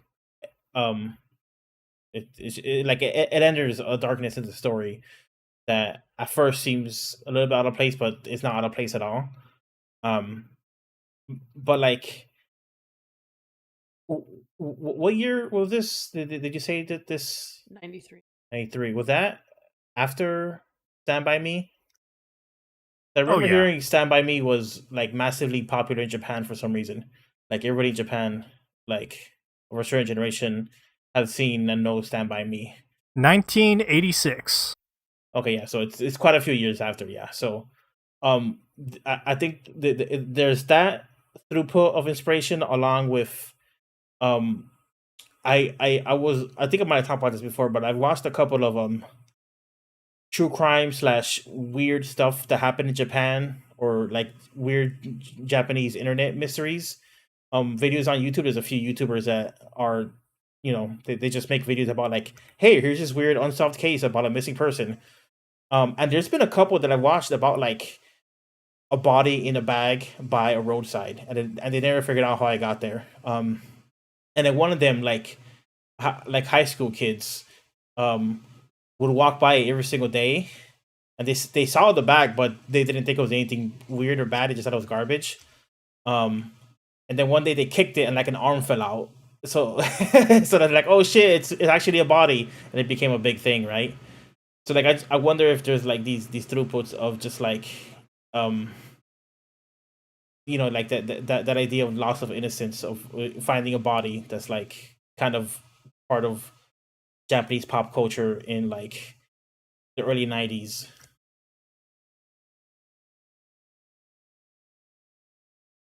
Same thing with the Twin Peaks movie, right? Fire Walk with Me. Yes.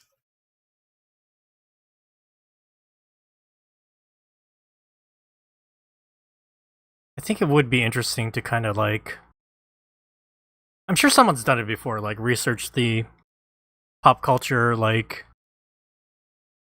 big hits in Japan that influenced everything.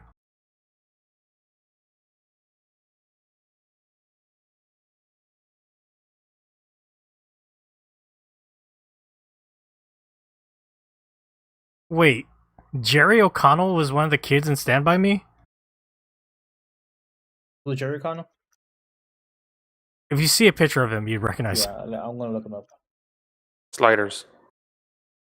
Yes. That's Thank you. You didn't see Sliders? Me either. What? I'm lost here. I haven't seen Stand By Me. I haven't. I am a pop cultural void.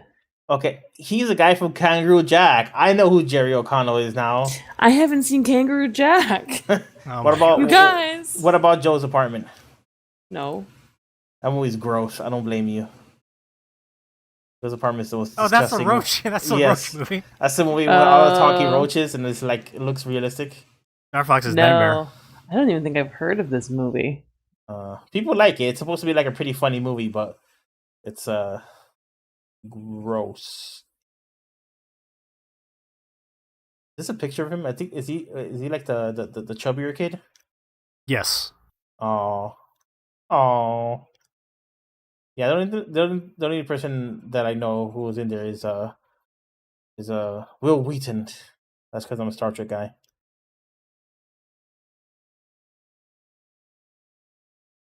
You don't recognize Corey Feldman?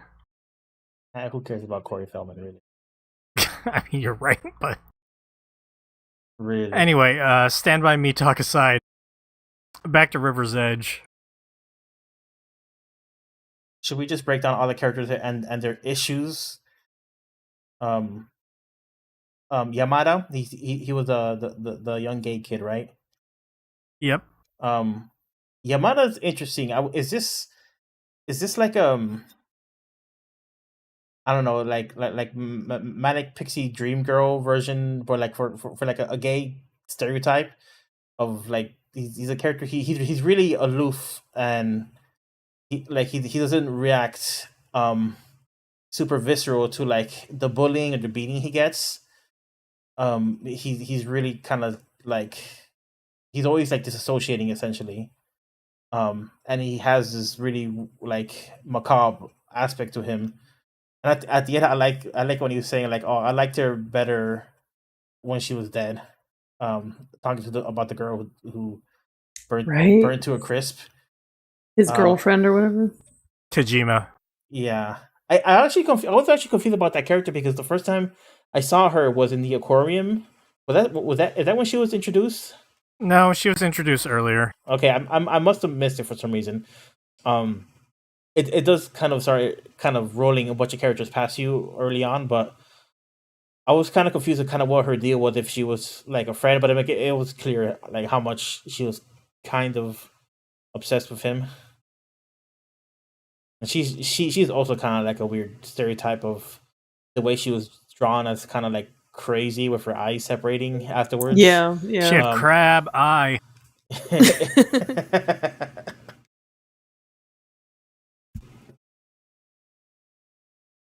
Excuse me. So there's Yamada. The model was help me with the name. Kozue Yoshikawa. Yes. She was bulimic, which was a very kind of like obvious thing. Stereotype, yeah. Yeah. And she even talks about how like she just wanted to eat and eat and eat and fill herself up and then just purge it all, and it was just like a really satisfying cycle for her. And then eventually we learn that she's also gay or lesbian.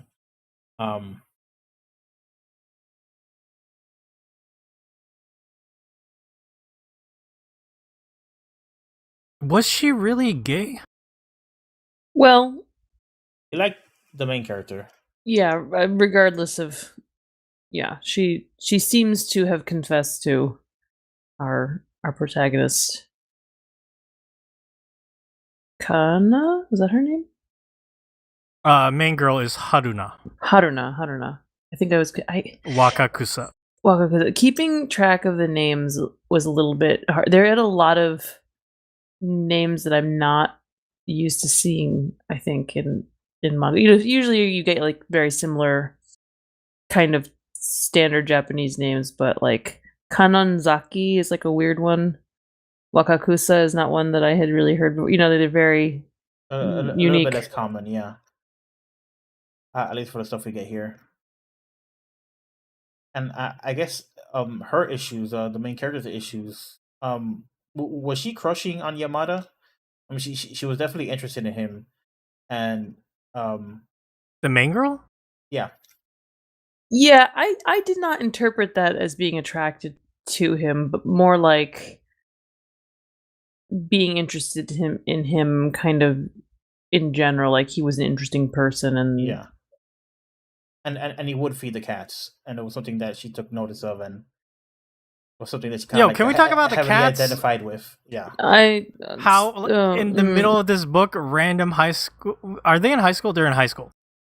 These random high schoolers get turned down by the model for getting like an autograph, and they take out their frustration by stuffing the kittens into a bag and kicking it around until they're dead. Yeah. Stuff like that. therapy. Yeah. I don't doubt stuff like that doesn't happen around with high school kids. Because some kids are fucking rotten, but Definitely. definitely felt like really crazy out of nowhere. It's just fascinating to me that there were no kids in this book that were like normal, like just kind of went home and didn't fuck everything up all the time. But that's like on purpose, right? Oh, sure, of course. But it's just like fascinating that it's like, I mean, I guess like Tajima, right? Was that her name? Was supposed to be kind of that character. She was like kind of a goody two shoes, and she was annoying as fuck. And she's obsessive as well. And she's obsessive, yeah. Kyoko Okazaki is like, I mean, the setting is something that you would expect from like a slice of life, right? They're on high school, but it's all like they're all fucked. I think Seamus said it once, is like, if you're gonna read a fictional story, you don't, in real life you want normal people who are caring and nice, but if you're reading a story, give me the fucked up shit. Let me read about that, because it's not real. And I feel like that's what Kyoko Okazaki is doing here. This is a fictional tale, so you have like a corpse, you have the model with the eating disorder, you have the girl who's like the asshole boyfriend who's fucking the other girl on the side. And dealing drugs. Yeah, they were doing cocaine? I was like, okay. What teenager in Japan in 1993 is dealing cocaine? I mean, this seems like really... I'm sure it happened, I guess, but like, what? Potentially another cultural, like, pop culture thing with Fire Walk With Me, which is Bobby was dealing cocaine in that movie. Oh, right, yeah. I forget because all the actors are like adults, but they're playing teenagers.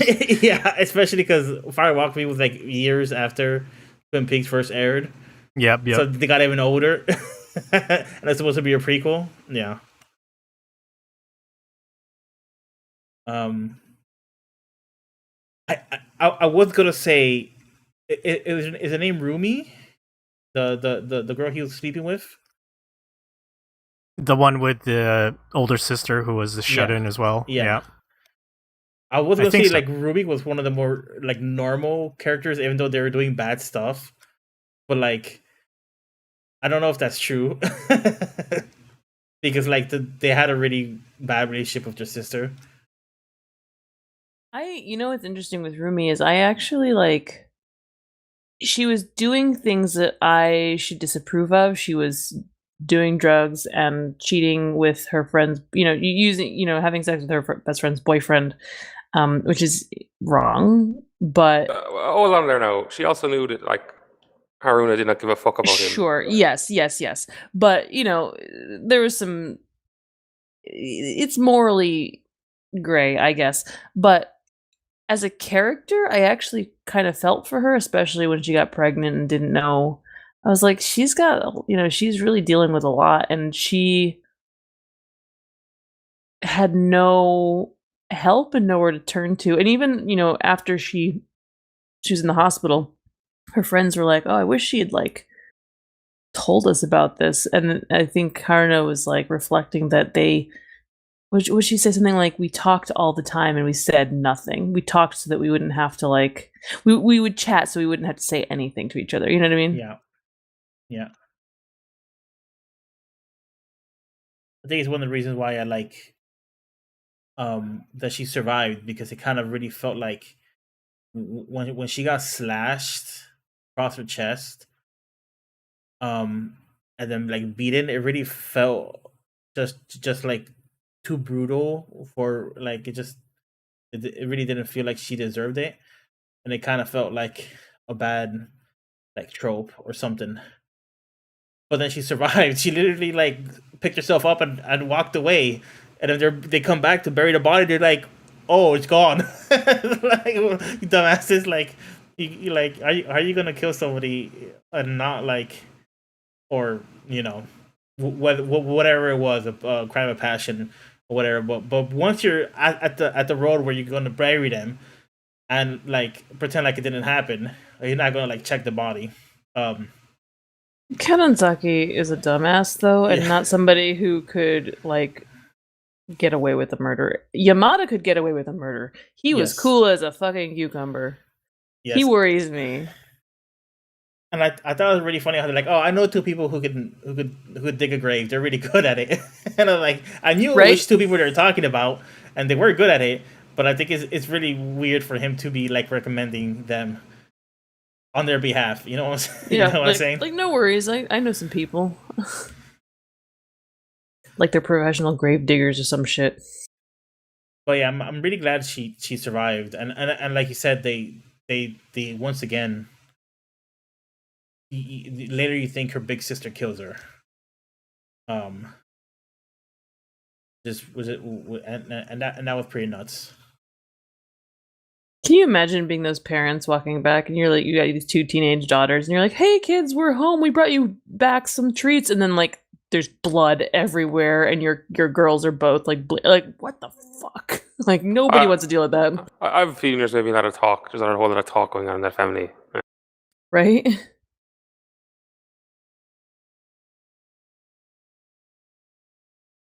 Yeah, instead of yelling at them for like almost killing each other, they'll yell at them for like, you stained the carpet full of blood.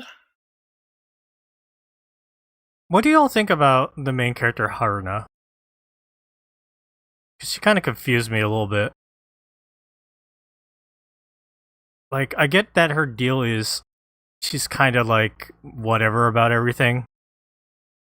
The shitty boyfriend, like she doesn't care about sex. She only had sex with him to see what it'd be like.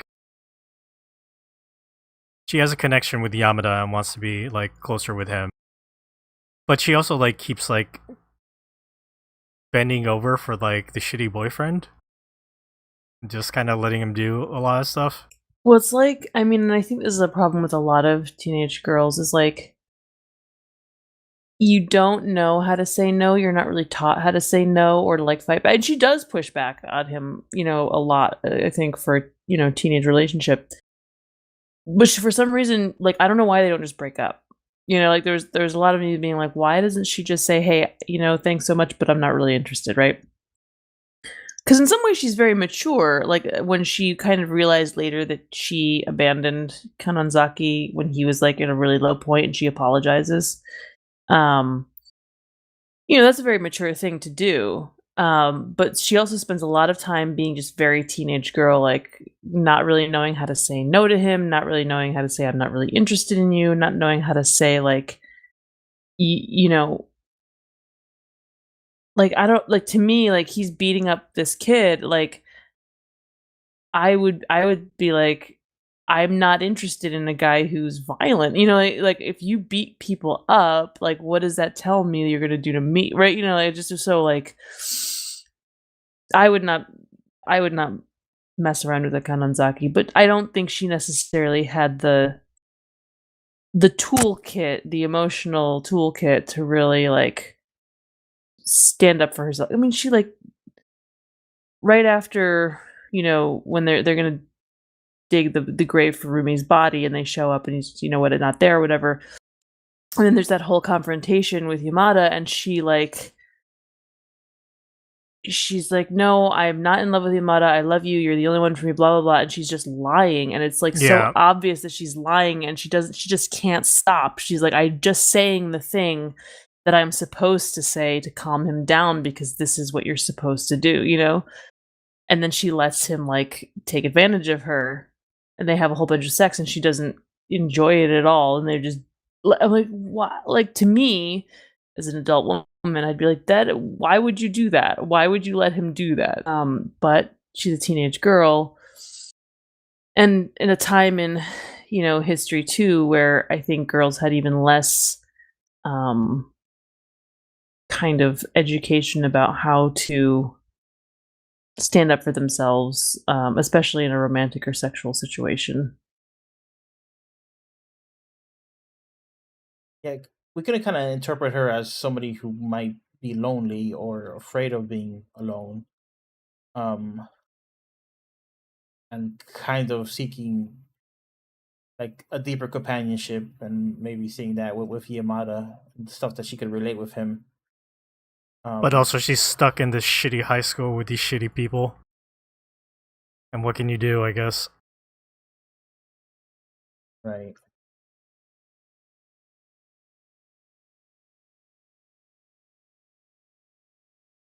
The pickings are slim. Yep. You know, I'm flipping through this book. I want to talk about one thing I really liked art-wise.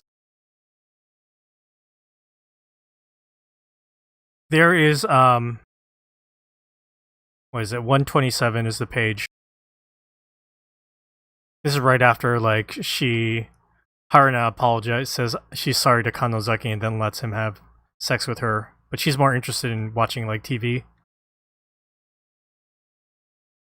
And Yamada leaves Tajima after the aquarium, and she's being very possessive and stalkery.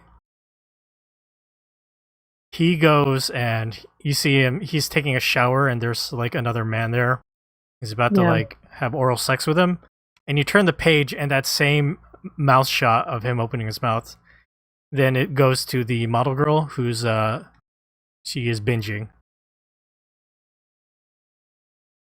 It's like some good graphic noveling there. I'll show the binging part of that. Yeah, maybe don't show the other one. Why not? What's wrong with it? I think YouTube won't I like think it. YouTube has like some things. It doesn't actually show anything, but it's obviously suggestive. It's very suggestive. I don't think YouTube can interpret suggestive. I'm sure someone could report us. Well, fuck them. You With a say that, capital and F. we have had a YouTube channel blow up on, like disappear on us once before, so maybe not. Yeah, it's interesting. You know, Yamada and oh my goodness, what's the model's name again? Yoshikawa? Yeah, I think Kozue is her first name.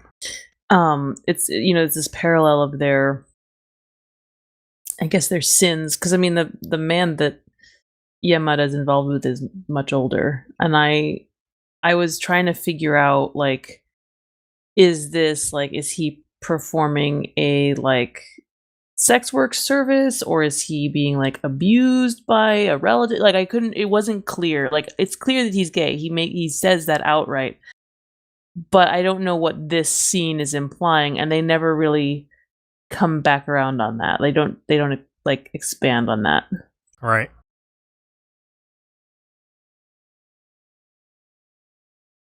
I kind of took it as that he was soliciting himself.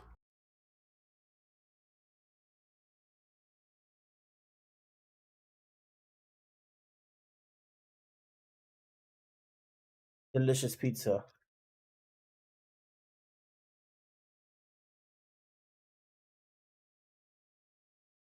Dar, did you want to keep breaking down the characters? Oh, where did we leave off? Didn't we get everybody? There are quite a few characters. Well, we just talked about Haruna. We talked about Yamada. We talked about the friend Misa. I mean, Rumi. We talked about Rumi as well. Oh, Rumi, yeah.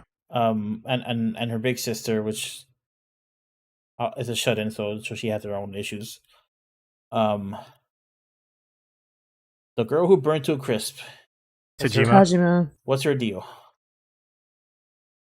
He is like both obsessed with Yamada, but also like not very kind of like emotionally like. There's very little in that relationship that's like back and forth.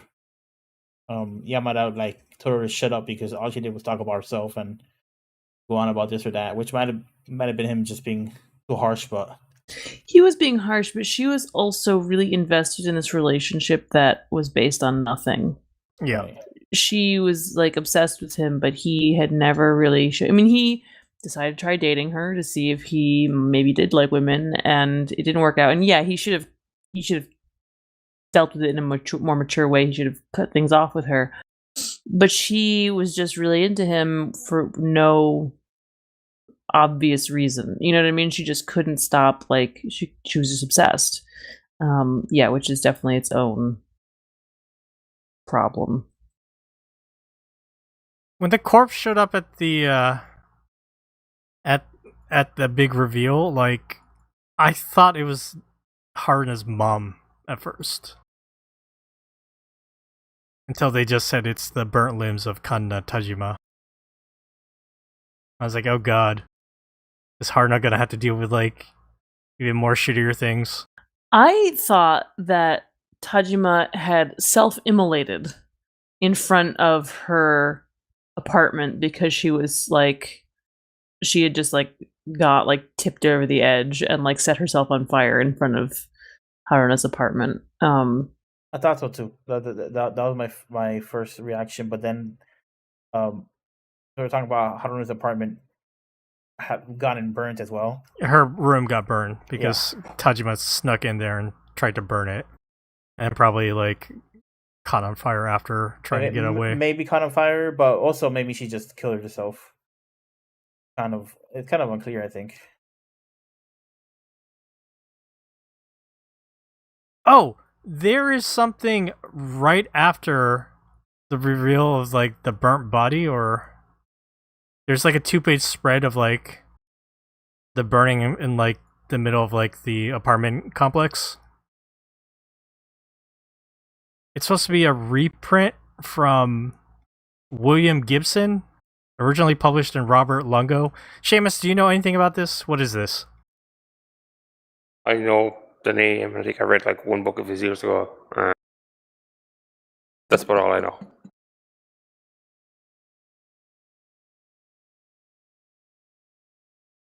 Yeah, I thought it was interesting to see that. I didn't know what it meant.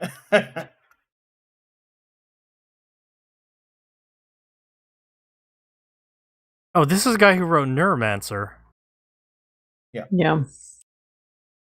Big cyberpunk guy. This is the mind behind Johnny Mnemonic. I want room service. Wait, I'm okay. Robert Longo is the director of Johnny Mnemonic. Maybe it's from whatever the Gibson short story, or yeah, no, couldn't have been the movie. The movie came out in '95. Wait, there's a person named Robert Lungo who directed Johnny Mnemonic. Yes. But also, the William Gibson story that this thing in River's Edge was taken from was also published in Robert Lungo? No, I don't know what that Robert Longo thing is about. Originally published in Robert Lungo, man. I mean,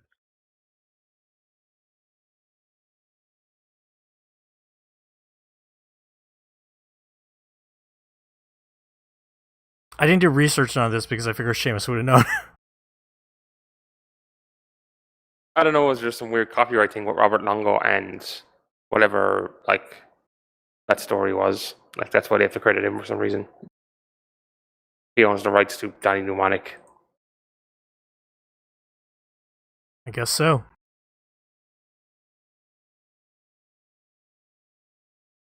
Alright, I kind of feel like we covered everything. Anything else we're missing in Morgana?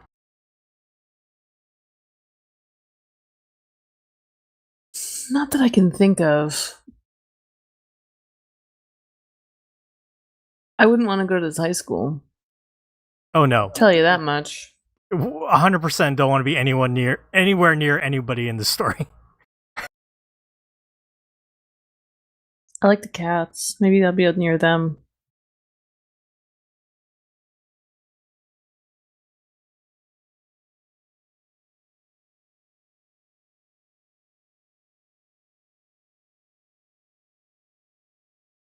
I guess I will say I was not surprised what happened to the cats in this book. No, kind of as soon as they were introduced, I was like, oh no. Something bad is going to happen. Something bad's going to happen. I didn't expect it to be random assholes at the high school, though, as opposed to, like, the bully guy.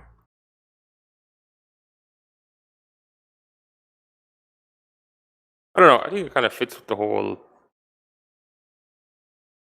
What I put it? Like, as we were saying before, like, everyone in that high school is kind of nearly, I wouldn't say out to get other people, but very, like, aggressive and very aggro and very, like, just immediately on other people, like, even if they're meant to be friends or, like, dating or anything. There's very little, I don't know, kindness in these people. Yep. Or whatever kindness there is also, like, very selective. Like, Yamada, like, he's very nice to the cats, but also seemingly, you know, doesn't really give a fuck about anyone else in the school. Which, to be fair, I probably wouldn't either, given like they're all a bunch of assholes and they should have been gay.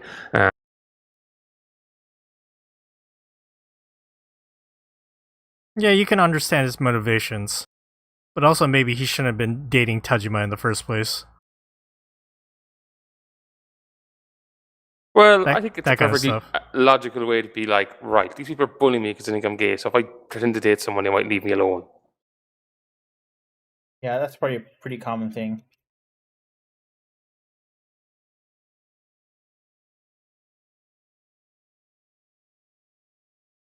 Dar, anything else with River's Edge?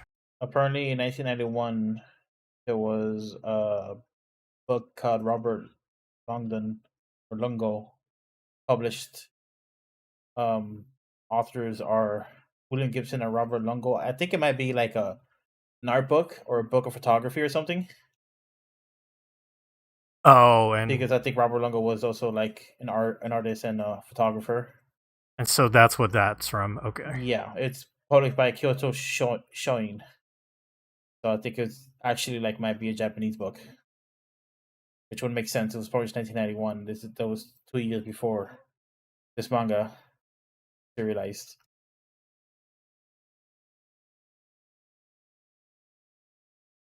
All right.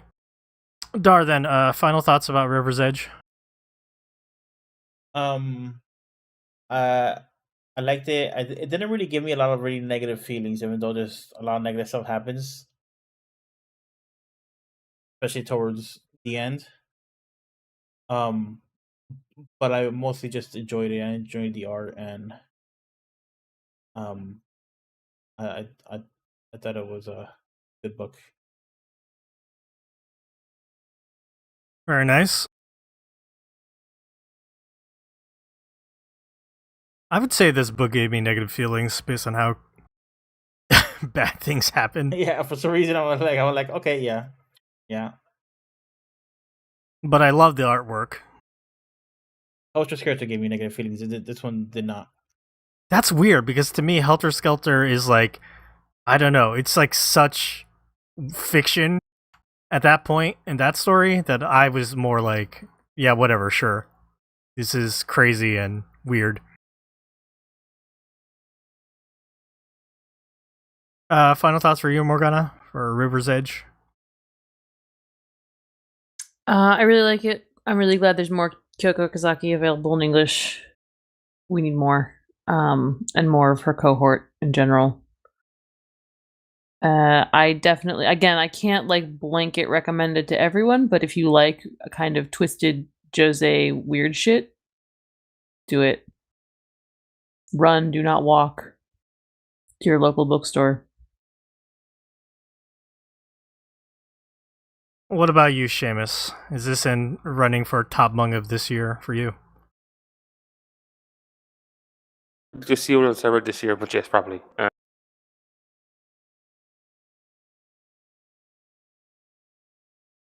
Very nice. It's high praise. This is a Seamus book.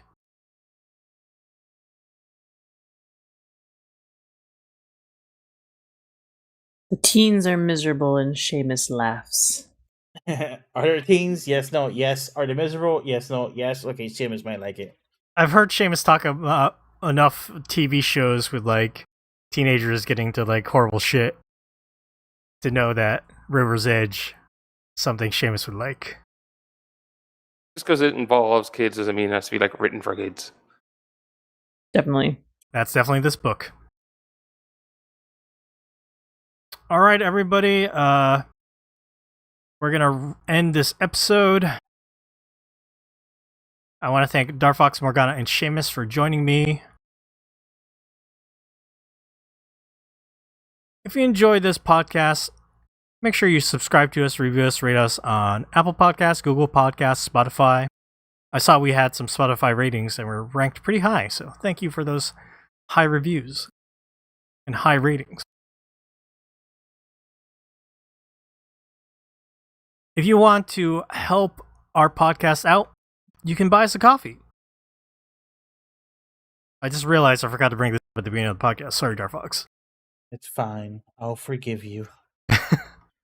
But head over to ko-fi.com/mangamac.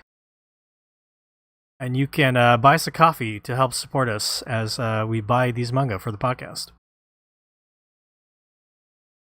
Thanks to people like Deluid, Vilky Dalton, Mia, Dr. Meltface, Wyatt, Poor Mexican 72, Philip, Liquidist002, and Xteen. Thank you for buying us coffee. Make sure to check out our website, mangamachinations.com. Our Tumblr is mangamachinations.tumblr.com. You can follow us on Twitter, Instagram, Blue Sky, Threads, at MangaMac Podcast.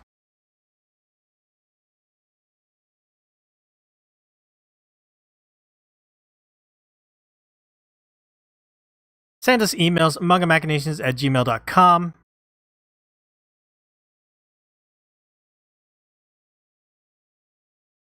Or join our Discord server, discord.me/mangamac. Come join us for Manga Machination Mondays. Come play Koi Koi with me and Darfox and Morgana.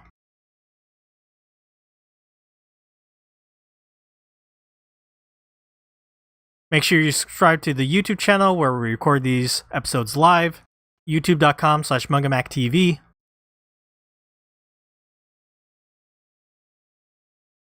And you can follow my personal Twitter account at DocZoo. Follow Darfox at Darfox8. Follow Morgana at MorganaRelina. And follow Seamus at Seamus2389. Seamus is spelled without an H. Alright, everybody. Thank you so much for listening to us this week. Bye-bye.